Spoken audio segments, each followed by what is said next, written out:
Chers amis, cette semaine, nous avons deux parachiotes, Béhar et Bechokotai, et nous terminerons le troisième livre de la Torah, le livre de Vaïkra.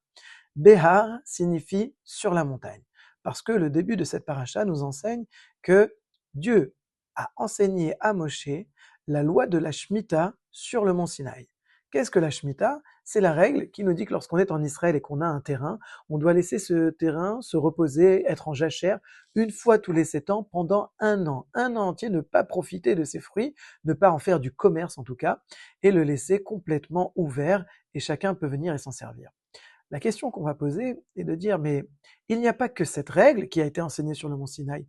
Toutes les lois ont été enseignées sur le mont Sinaï. Alors pourquoi avoir pris la Shemitah comme mitzvah de référence, comme commandement de référence? C'est peut-être parce qu'il y a un point dans ce commandement qui nous apprend quelque chose sur l'ensemble de notre pratique et l'ensemble de notre lien avec Hachem. En effet, lorsqu'on parle de Emouna, de confiance en Dieu, il peut y avoir évidemment plusieurs niveaux. Il y a celui qui pense qu'il doit faire son effort, et c'est dans cet effort que Dieu va envoyer sa bénédiction. Mais il prend quand même en considération son effort. Par exemple, je travaille pendant 6 jours, et je sais que c'est dans ce travail que je vais créer le réceptacle pour la bénédiction divine.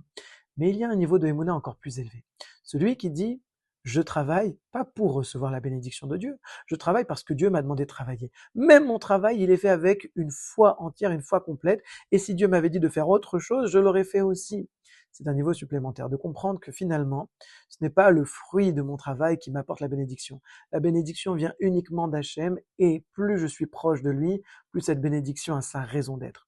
Alors c'est ça la règle de la Shemitah, c'est de demander à l'agriculteur une fois par an, abandonne tout, remets-toi uniquement dans les mains d'Hachem et regarde que ta parnassa viendra.